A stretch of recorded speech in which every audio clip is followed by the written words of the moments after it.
Greetings. Assuming you've tuned in to hear the life and times of Meg Worcester, let's get right to it. I started out in Newton, Massachusetts, the youngest of four, in a very Swedenborgian homeopathic family, our father being a minister of that faith.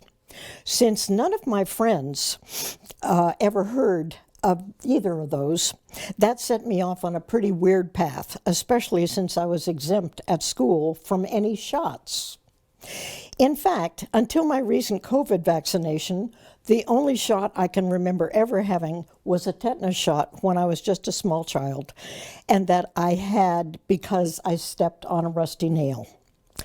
I was called Ethel until I decided mid-20s to change to Meg. Here's why.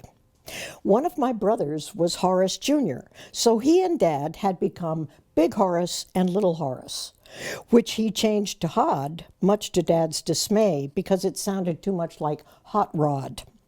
Hod's reply was that it was much better than what his high school friends had nicknamed him.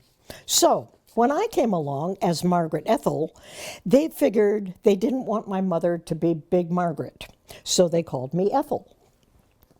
Flashing way ahead for a second, my mother remarked that she couldn't understand how two parents could end up with four so different children. The eldest, Jean, became an internationally renowned anthropologist, specializing in the Inuit. She can be looked up in Wikipedia as Jean Briggs. The second, Bill, was a cartographer and environmental engineer and worked in his retirement in quality control for L.L. Bean. Hod was on a path to becoming a history professor, but ended up starting his own court recording business that, in fact, recorded the pre-trial for the O.J. Simpson trial. And I pursued interests in music and also did various secretarial work and owned and ran a couple of B&Bs. I loved the variety. Being the youngest by 5 years had its pros and cons. Being protected and coddled was wonderful. However, no one thought I might have a valuable opinion of my own to share until I was in my mid-50s. I do remember a happy childhood, though, and began piano lessons in the 3rd grade and flute in the 5th. We moved to Freiburg, Maine, population 1,500, when I was 13 in the 8th grade. My older sibs had gone off to college, leaving me as an only child for 5 years. I continued with piano and flute, but switched the flute to cello, which was my flute teacher's major instrument. My piano teacher also taught music in the elementary school, where I was in the 8th grade, and I accompanied him while he conducted the choruses in Freiburg and neighboring communities. Getting excused from school to ride around the countryside in a Lincoln Lido was a 13-year-old's dream. On one occasion, one of his choruses was singing the Hallelujah Chorus at a music festival in another part of the state. Since the accompaniment was too difficult for me, he had me conduct instead. Parents, don't come. But of course, when I turned to bow, I spotted the two telltale snow-white heads in the bleachers. At the end of the 8th grade, my piano teacher, who was playing the organ in my father's church while I played the piano in his Christian Science church, and I started dating. Ages 14 and 23, probably illegal these days. He continued to be my piano teacher through high school. He also conducted an amateur orchestra called the New Symphonic Orchestra in nearby Conway, New Hampshire, in which I played cello. My sole memory of that experience was having my Swiss cello teacher lean over to me during a performance of the Eine kleine Nachtmusik and whisper, "Do not play the notes so long." Our tiny town's public high school was actually a prestigious prep school, Freiburg Academy, with dorm kids, townies, and bus kids, bussed in from our neighboring towns of Norway, Denmark, and Sweden, providing great variety in the student backgrounds. Our phone number was Freiburg 46. and the mother of a friend was the town operator. One day, I called a friend, and Mrs. Manser, the operator, asked, "Ethel, you trying to get Gail? I just saw her drive by like she was heading for Aunt Red's. You want me to try her down there?" Talk about small town. Despite the student variety, after high school, my mother wanted me to broaden my horizons. So, off to Oberlin I went, where I returned to flute, but had really fallen behind, having given it up during such an important time. At Christmas, my former piano teacher, Charlie Heffernan, and I became engaged. A huge day came when, after returning to Oberlin, my engagement ring, which had been resized, and my new Haynes flute, which had been ordered a few months previously, both arrived by FedEx the same day. At Oberlin, I met a friend, Barbara, who is a Christian Scientist, and was thrilled that I would be marrying a fellow Christian Scientist. We still email back and forth on a frequent basis. Charlie and I were married by my father that summer and came to Ann Arbor to finish all 3 of his degrees and my bachelor's degree in music education, his in choral ed and mine in instrumental ed. The most notable part of my life as a music student at the University of Michigan was playing in the symphony band under the direction of the remarkable William D. Ravelli. We had our times, that's for sure. Let's just say my poor husband never knew when I returned home for supper after band rehearsal every day whether I'd be crying or elated. All in all, it was an exhilarating and very valuable musical as well as life experience. We don't have time here to relate the many stories, but they are etched in my brain indelibly. But one quick one was having the dubious privilege of riding in the squad car rather than on the bus with my friends, with Dr. and Mrs. Ravelli and the assistant conductor as the band arrived at Carnegie Hall my senior year. He thought it would be more comfortable for me as a married woman. My married woman status was a little interesting as well because the music ed choral department, in the music ed choral department, Charlie was a teaching assistant, making me a faculty wife. Whereas in music education instrumental, I was definitely a student. When there were music ed faculty parties, no one really knew how to treat me. While Charlie was doing research for his doctoral dissertation on the Thomas Whitney Surratt Summer School of Music in Concord, Mass., we visited and became friendly with one Catherine K. Davis. She and her choral conducting friend Nancy Loring were hysterically funny and would regale us with their own musical stories. Kay lived at 1 Bow Street in Concord, which I thought was very fitting, since she certainly could take 1 bow for her composition of The Little Drummer Boy. After I graduated and Charlie was finishing his degrees, I was a secretary in the dean's offices in LS&A. During this time, I enjoyed playing in the Ann Arbor Symphony. As we began university hopping around the country, our first stop was the University of Washington in Seattle. I was once again a secretary at the university, this time in the honors office, directed by Barney Baskerville. Gradually, I worked my way into doing a little music, playing in a local amateur orchestra, teaching a few flute lessons, and playing flute with a neighborhood string group, who came recruiting at my door one day, hearing me practicing through the open window. Great fun. This was where we first became homeowners, and I'm amused to be reminded that we paid $14,000 for our first house. It had been on the market for 16. Times they have changed. At one point, Louise Cuyler, a celebrated musicologist with whom Charlie had studied here at Michigan, came to give a lecture, and Charlie was her host. After picking her up at the airport, he brought her to our house for dinner. I was not yet a seasoned hostess of prestigious faculty members and was terrified. I'd organized everything down to a T, ran out to the living room to start the fire at just the right moment, ran back to the kitchen to finish dinner preparations, and had forgotten to open the damper. When Louise arrived, I apologized profusely for the smoke-filled living room.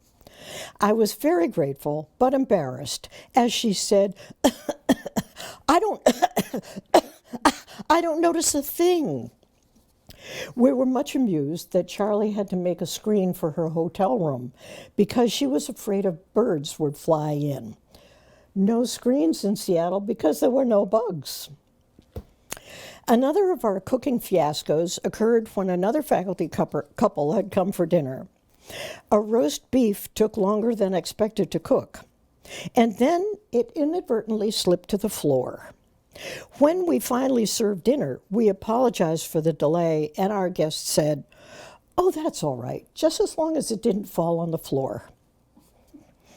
I also made some chicken once when my Oberlin friend Barbara, who had also moved to Seattle, had given me a recipe over the phone. I had mistakenly heard 4 teaspoons of pepper instead of a 4th teaspoon of pepper, and had to throw out the whole thing. After losing track of Barbara for several years, we bumped into each other at a lecture.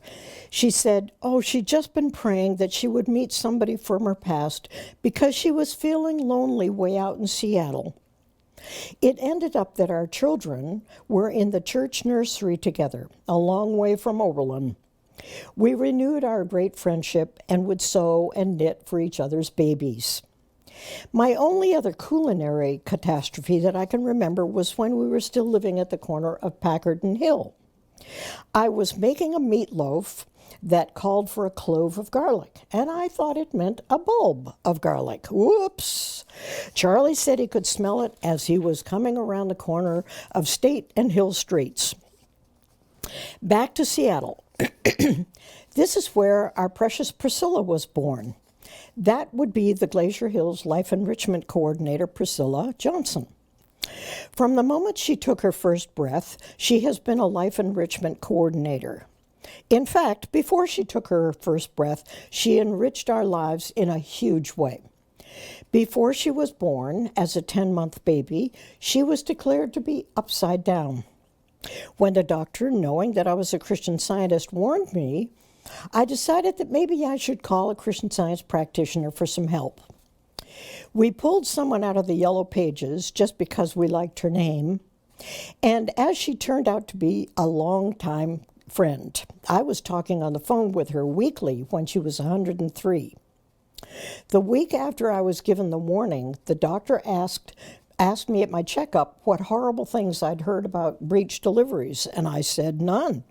I didn't tell anyone but my husband and practitioner. He said, "Smart move."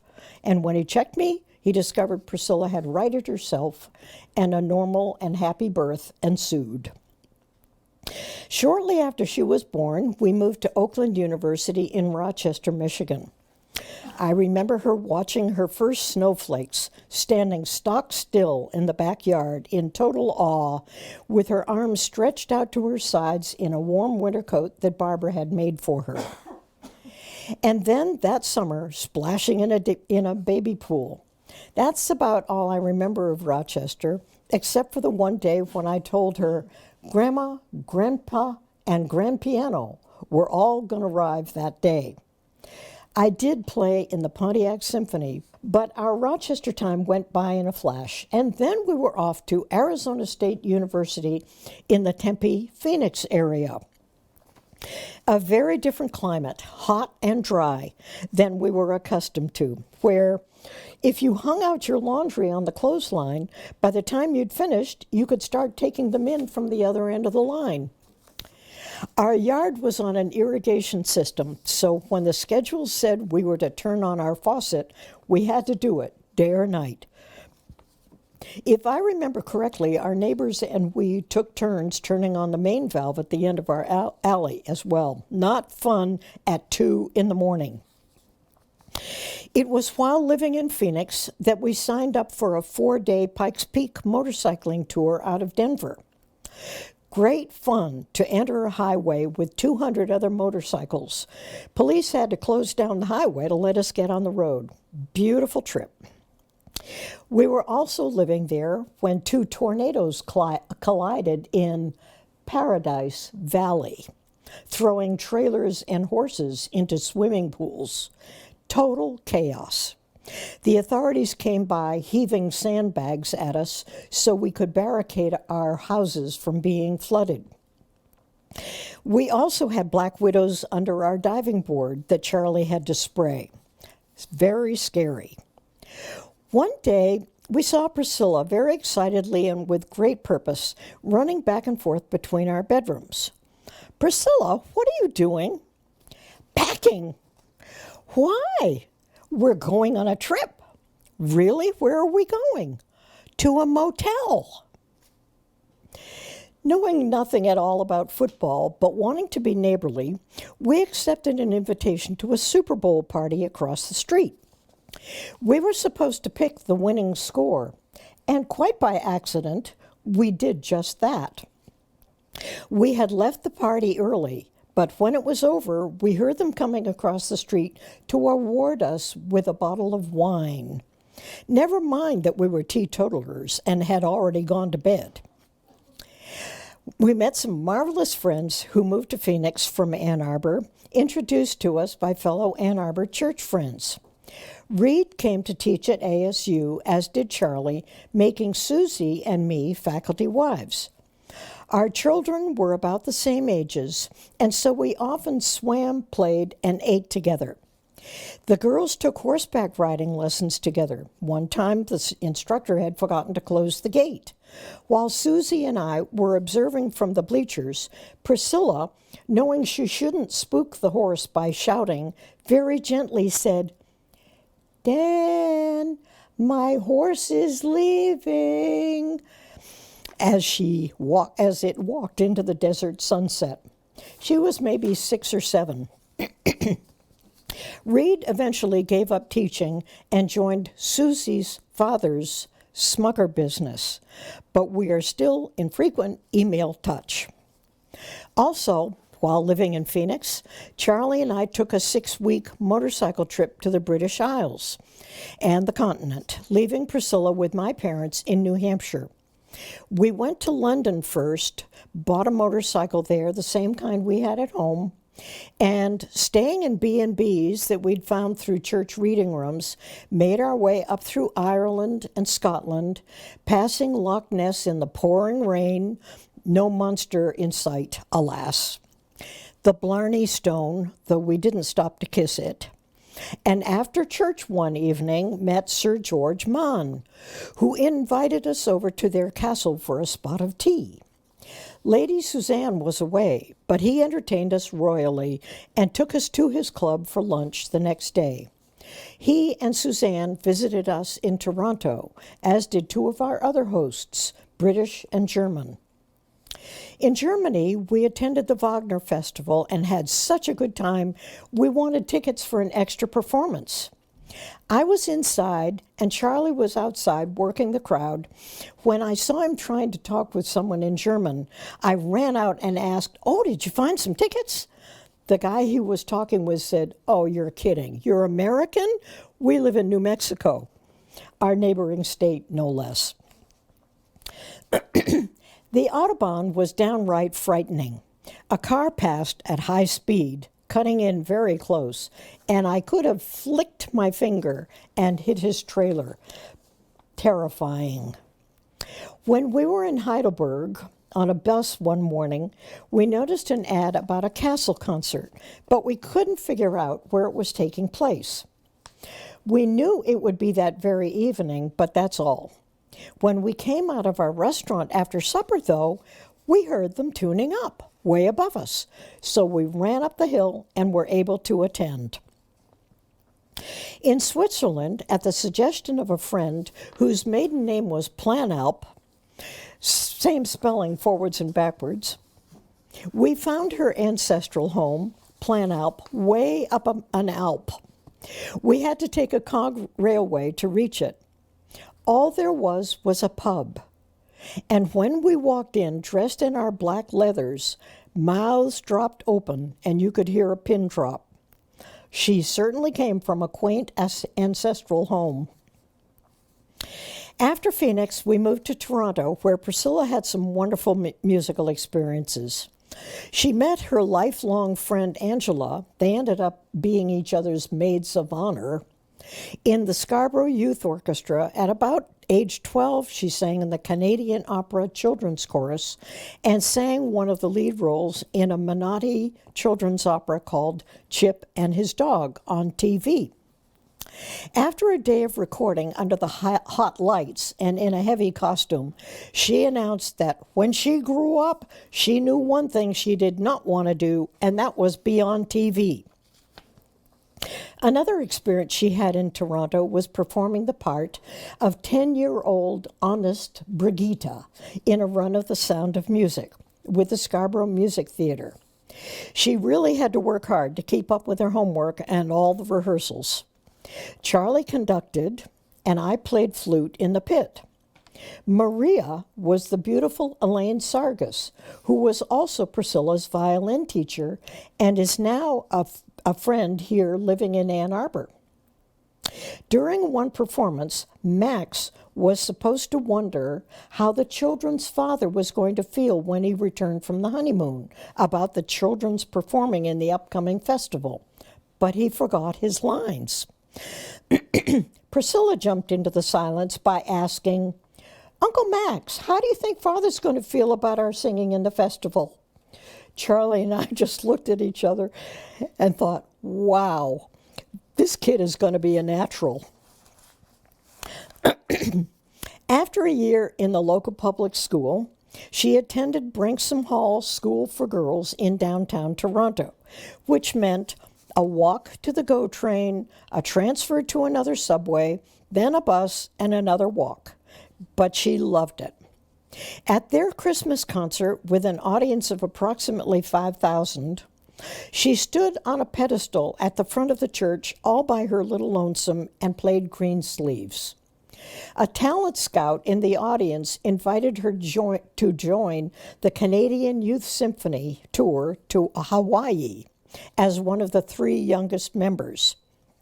When she returned from Hawaii, we greeted her with, "Guess what? We're moving to Amherst, Massachusetts," just in time for high school.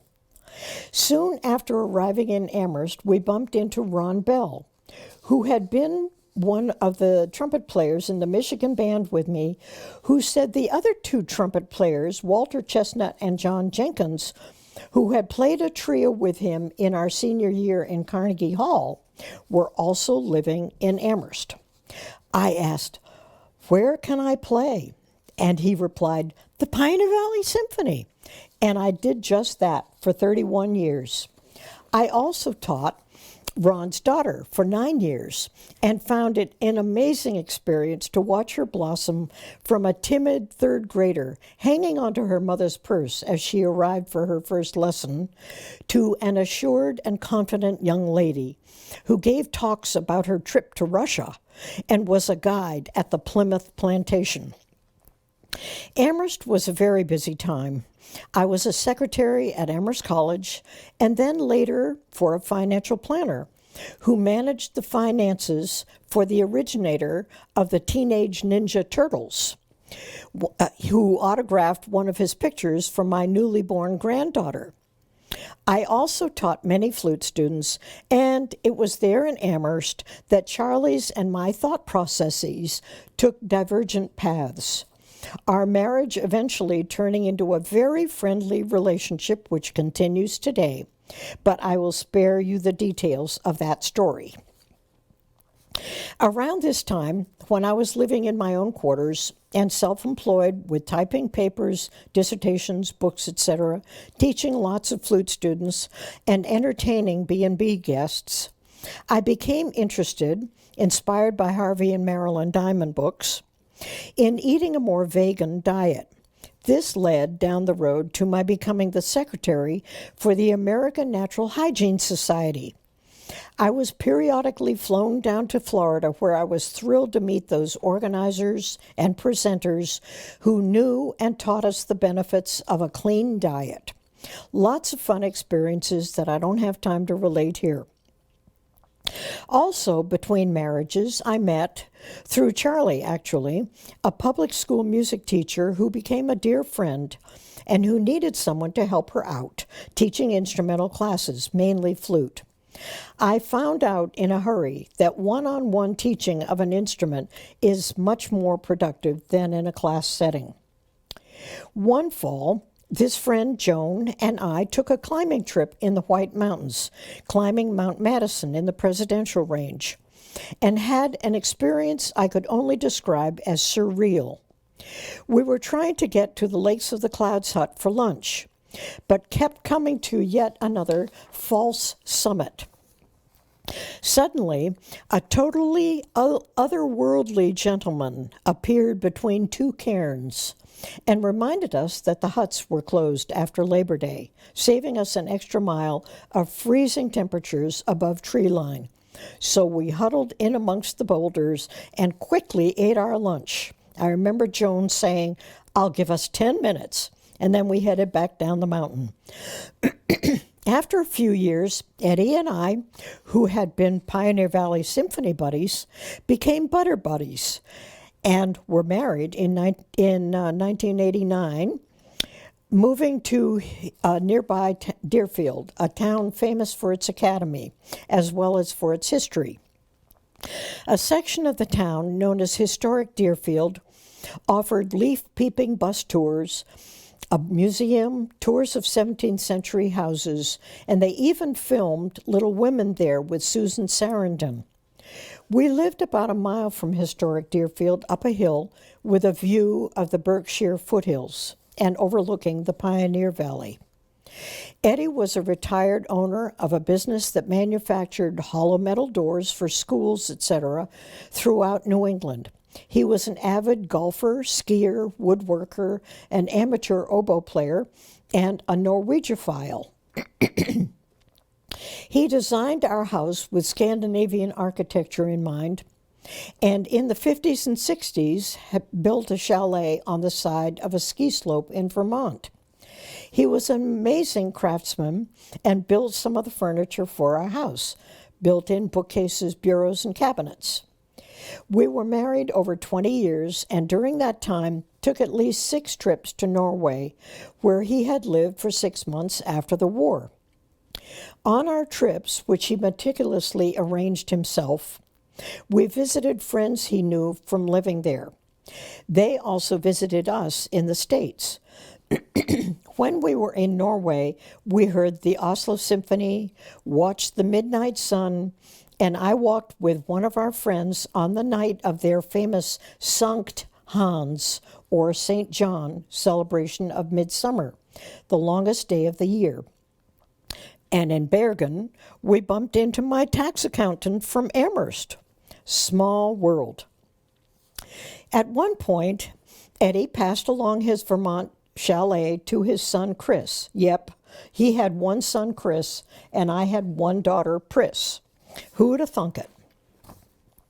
Now, this is a bit convoluted, so it's important to follow carefully. In modernizing the chalet a bit, Chris and his wife replaced the refrigerator, which had originally been used in Eddie's business's lunchroom in Holyoke, Massachusetts. So the refrigerator had gone from Massachusetts to Vermont. Chris and Linda took the old refrigerator back down to Massachusetts, where Linda sold it by advertising it in her company's newsletter. It was purchased by a fellow employee who had recently moved to Holyoke and wanted a second refrigerator to store beer in their back hallway. This refrigerator was a 50-year-old refrigerator which looked atrocious, but it worked fine. When Linda said her father-in-law had lived in Holyoke, she asked this purchaser where in Holyoke had this couple moved to. Amazingly, Eddie's childhood home. So we went to visit, and it was quite interesting seeing where Eddie had grown up. Besides playing in the symphony, I also loved playing in pit orchestras for musical theater groups. My favorite gigs were for the Williamstown Musical Summer Theater in the western part of the state. For 3 seasons, I played their month-long shows, 1776, A Little Night Music, and Where's Charlie? In one of the 1776 performances, it was announced that this was the 1776th time that the actor playing the part of John Adams had performed his part. We were given Williams College dorm rooms so that we could have a place to relax between shows or overnight. My drive home took about an hour, and I had to drive over a notch in the Berkshires. One night, I got slapped with the heaviest blanket of fog I'd ever met. I literally couldn't see to be able to turn around and had to drive through the curvy notch with my car door open so I could follow the yellow line. I definitely should have stayed in my dorm room that night. After Eddie passed in 2021, I continued teaching flute and playing for church services, but I also opened my home to bed and breakfast guests. Both this B&B and the one I'd had in Amherst years before were very low-key. Amherst was located in a 5 college area, and Deerfield a 5 prep school area, with the added benefit of being near historic Deerfield, where I could take in Deerfield Inn overflow. My B&B very often, though, accommodated parents of students, especially Asian, Chinese mostly, parents who were bringing their sons for an American education. My B&B occupancies were incredibly diverse, everything from a darling Swiss family with 2 teenage sons who had come with a drone in their suitcase to see the New England fall color, to a 15-year-old Chinese Deerfield student, Shang Yi, who was an outstanding pianist. I ended up Ubering her to her weekly 2-hour piano lessons to Smith College. She stayed with me during her vacations, doing all her own cooking, and her second year with me was a runner-up in a Steinway competition, playing in a concert in Boston Symphony Hall. Her mother came over from China for the event, and we all went into Boston to hear her. I have a video of her if anyone would like to hear it. Another Chinese couple, Tony and Ming, brought their son Lucas to Eaglebrook School, also a mile from my house. We became instant best friends and talked for hours at our first meeting. They soon began calling me Mom. Ming stayed with me almost a full school term as an encouragement to Lucas. Tony took most of the photos for my B&B website and put them on a stunning slideshow. They also introduced me to another Chinese mother by the English name of Phoenix, who had made the decision to stay in the area while her son Rocky was in school instead of going home to China. She wanted me to coach her in English. We started out not being able to communicate one word, and after 6 years, we now converse on FaceTime between 2 and 3 hours a week. Phoenix keeps me well supplied with China's best green tea, for all the tea in China, as the saying goes. Another Chinese best friend. Quite by accident, we discovered that Shang Yi and Lucas had been in the same workshop one summer in Beijing.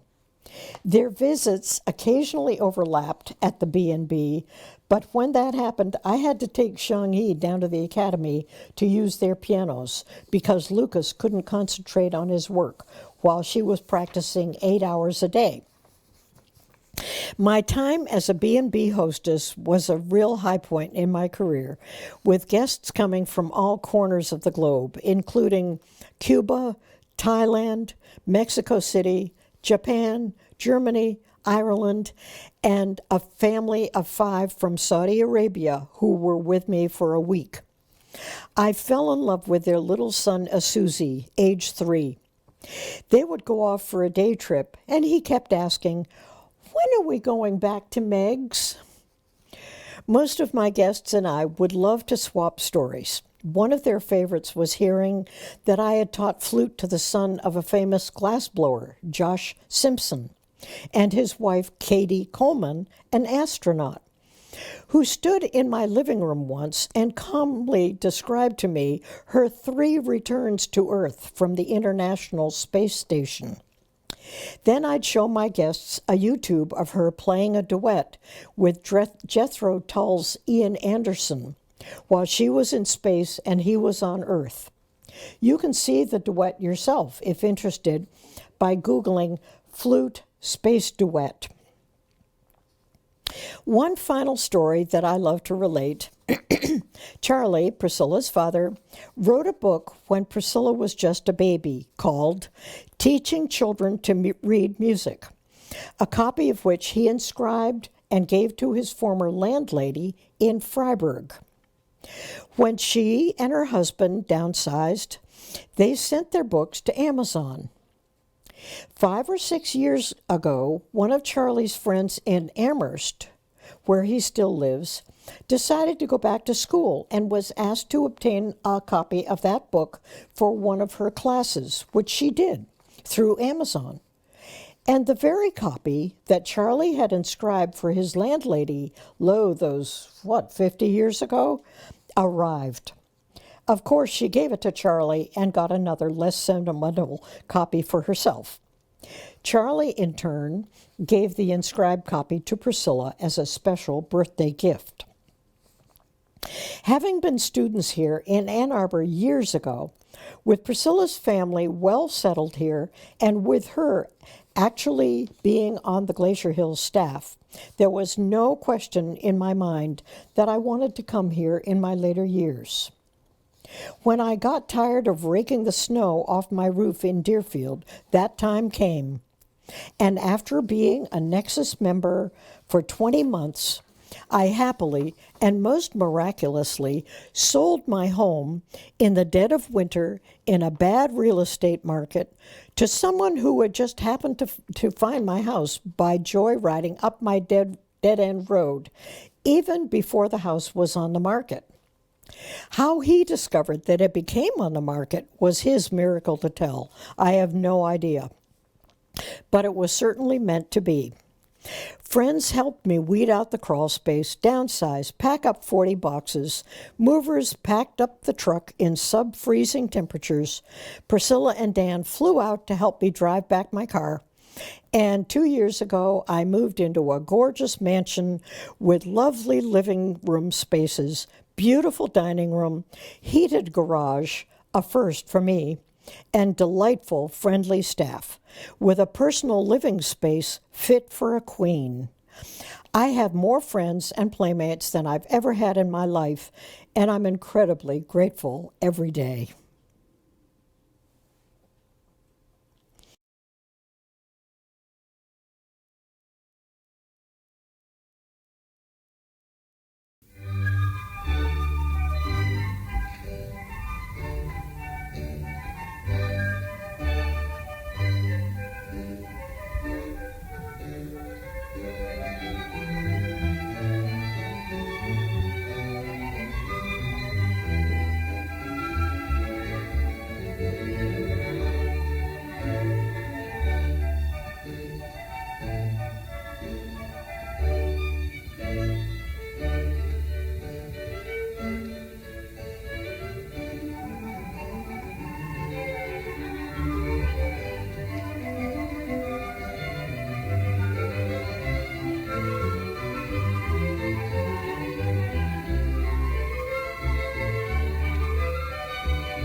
you.